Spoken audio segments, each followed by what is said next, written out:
வணக்கம். Oxford IAS அகாடமியிலிருந்து தங்கராஜன். நம்ம இன்றைக்கி பார்க்க போகிற டாபிக் பிஜிடிஆர்பி 2025. அதில் ஜுவாலஜி டிபார்ட்மெண்ட். இந்த தடவை நல்ல பல்கான போஸ்ட் இருக்குது. 1915 போஸ்ட்டு சொல்லியிருக்கிறாங்க. இப்போ கண்டிப்பாக 2000க்கு மேலே கூடும். ஸோ நம்மளுக்கு கணிசமாக ஜுவாலஜி டிபார்ட்மெண்ட்டுக்கு நல்லாவே ஒரு போஸ்டிங் வரும் பார்த்துக்காங்க. ஸோ ஆகஸ்ட்டில் அவங்களுக்கு நோட்டிஃபிகேஷன் விட்டு எக்ஸாம் நவம்பர்லாம் சொல்லியிருக்காங்க. அடுத்து சட்டமன்ற தேர்தல் வர்றதுனால கண்டிப்பாக இந்த அவங்க சொன்ன டைமில் கண்டிப்பாக நடக்கிறதுக்கு அதிகமான வாய்ப்புகள் இருக்குது. மிஞ்சி போனால் கொஞ்சம் ஒரு மாதம் 10-15 நாள் ஒரு மாதம் முன்ன பின்னா இருக்கலாம். மற்றபடி எக்ஸாம் கன்ஃபார்ம். சரி, இப்போ நம்ம இந்த எக்ஸாமில் இப்போ தான் முதல் முறையாக அட்டன் பண்ணுறவங்களும் சரி, பல முறை அட்டன் பண்ணி இப்போ எழுத போகிறவங்களும் சரி, இந்த தடவை இந்த எக்ஸாமில் எப்படி நம்ம கிளியர் பண்ணலாம் அப்படிங்கிறத பற்றி நம்ம பார்க்கலாம். என்னென்ன மெத்தட் யூஸ் பண்ணால் ஈஸியாக கிளியர் பண்ணலாம். அதாவது நம்மளுக்கு இந்த பிஜி டிஆர்பி அப்படிங்கும்போது ஒரு பெரிய வைட் ஏரியா அப்படின்னுங்கிற ஒரு மாயை இருக்கும். சிலவங்க 10 வருஷம் 15 வருஷம் ப்ரிப்பேர் பண்ணி முடியாமல் இருக்கிறாங்க, இல்லை 10 வருஷம் கழித்து தான் அவங்க வேலைக்கு போயிருக்காங்க. இந்த மாதிரிலாம் நம்ம கேள்விப்பட்டிருக்கோம். ஸோ அப்படி இல்லாமல் இப்போ ஃபஸ்ட்டாக அட்டன் பண்ணுறவங்க கூட கிளியர் பண்ணலாம். என்னென்ன மாதிரி செஞ்சால் அப்படிங்கிறத பார்க்கலாம். ஃபஸ்ட்டு நீங்கள் என்ன செய்யுங்க, இப்போ நியூ சிலபஸ் எடுத்துக்காங்க. சிலபஸை நல்லா தெளிவாக படிங்க. அதில் ஒரு டாபிக், அதில் யூனிட் 12 யூனிட் இருக்குன்னா அந்த யூனிட்டில் என்ன கேட்டிருக்காங்க அதை மட்டும் நீங்கள் படிங்க. யூனிட்டை விட்டு வெளியிலலாம் நீங்கள் போகிறது தேவையே இல்லை.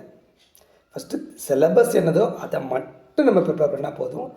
எக்ஸ்ட்ரா வெளியிலலாம் நம்ம ப்ரிப்பேர் பண்ண வேண்டாம். அது எந்த ஸ்டாண்டர்டில் இருக்குன்னா டிகிரி ஸ்டாண்டர்டில் நீங்கள் ப்ரிப்பேர் பண்ணணும். அப்போ ப்ரிப்பரேஷன் அப்படிங்கிற போது நீங்கள் நல்லா புரிஞ்சு படிக்கணும். என்ன செய்யணும், ஃபஸ்ட்டு நல்லா புரிஞ்சு படிக்கணும். அடுத்தபடியாக ரெண்டாவது ரிவிஷன் ரொம்ப ரொம்ப முக்கியம். இப்போ இன்றைக்கி படித்ததை நாளைக்கு காலையில் எழுந்திரிச்ச உடனே ரிவிஷன் பண்ணிடுங்க. இது ரொம்ப முக்கியங்க. முந்தின நாள் ஒன்று படிக்கிறீங்களா, அடுத்த நாள் காலையில் கண்டிப்பாக ரிவிஷன் பண்ணியிருக்கணும். ஏன்னா நிறைய பேர் செய்கிற தப்பு வருது.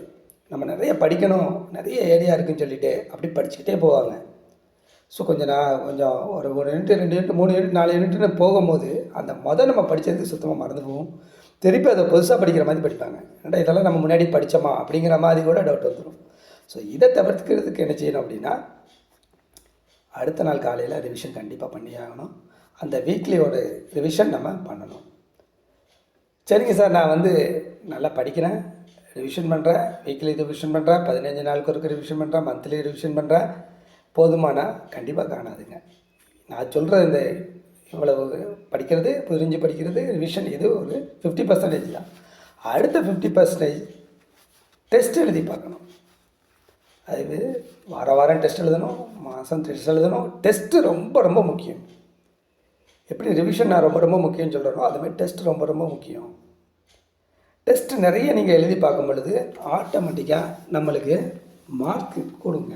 ஏன்னா கரெக்டான ஆன்சர் நம்மளுக்கு பிரெயின் டியூன் ஆகிடும், கரெக்டாக அடிக்கும்.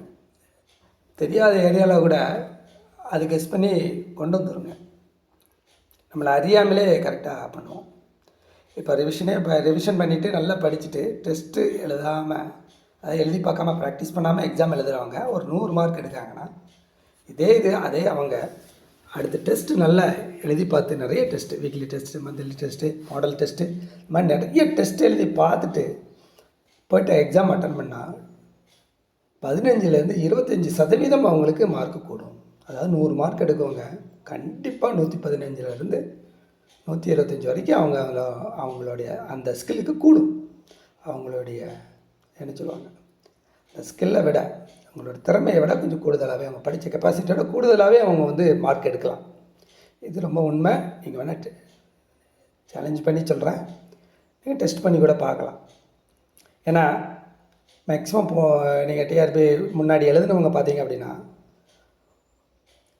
பக்கத்தில் நெருங்கி விட்டவங்க நிறைய பேர் இருப்பாங்க.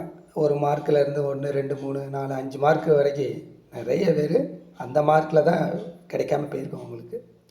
ஸோ இது எவ்வளோ பெரிய வலி அப்படிங்கிறது அனுபவிச்சவங்களுக்கு தெரியும். ஏன்னா நானும் அதை அனுபவித்ததுனால சொல்கிறேன்.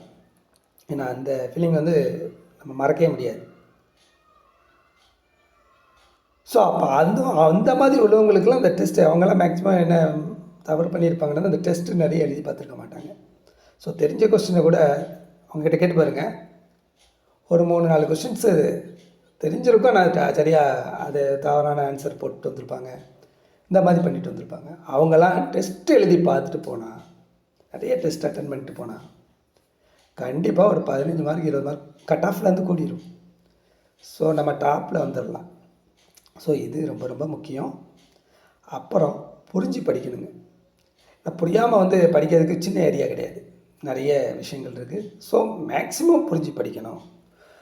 ஸோ அப்போ புரிஞ்சு படிக்கணும். நிறைய பேர் என்ன சொல்கிறாங்கன்னா, இப்போ இங்கிலீஷ் மீடியத்தில் எங்களால் புரிஞ்சு படிக்க முடியலை, கொஞ்சம் கஷ்டமாக இருக்குது. நான் எல்லாத்துக்கும் சொல்ல வரல, தமிழ் மீடியத்திலே படித்தவங்க.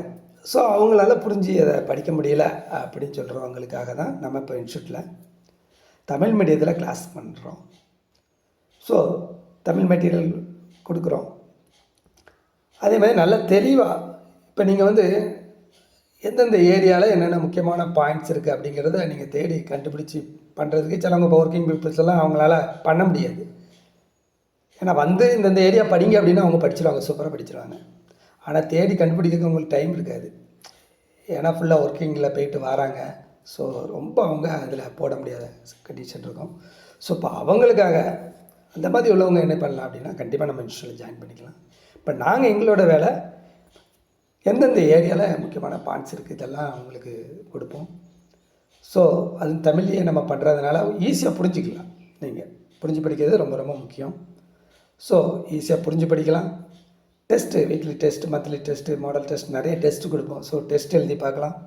அப்போ நிறைய பேரோட சேர்ந்து நீங்கள் டெஸ்ட் எழுதும் போது உங்களுடைய அந்த ஸ்கில்லும் தெரிய வரும். நம்ம எந்த லெவலில் இருக்கிறோம், இன்னும் இம்ப்ரூவ்மெண்ட் பண்ணணுமா செய்யணுமா, இந்த மாதிரி நீங்கள் அனலைஸ் பண்ணிக்கலாம்.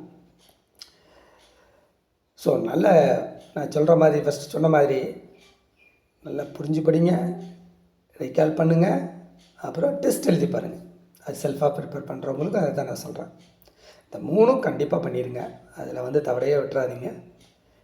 இதை நம்ம பண்ணும்போது டெஃபினட்டாக நம்ம பிளேஸ்மெண்ட் வாங்கிடலாம்.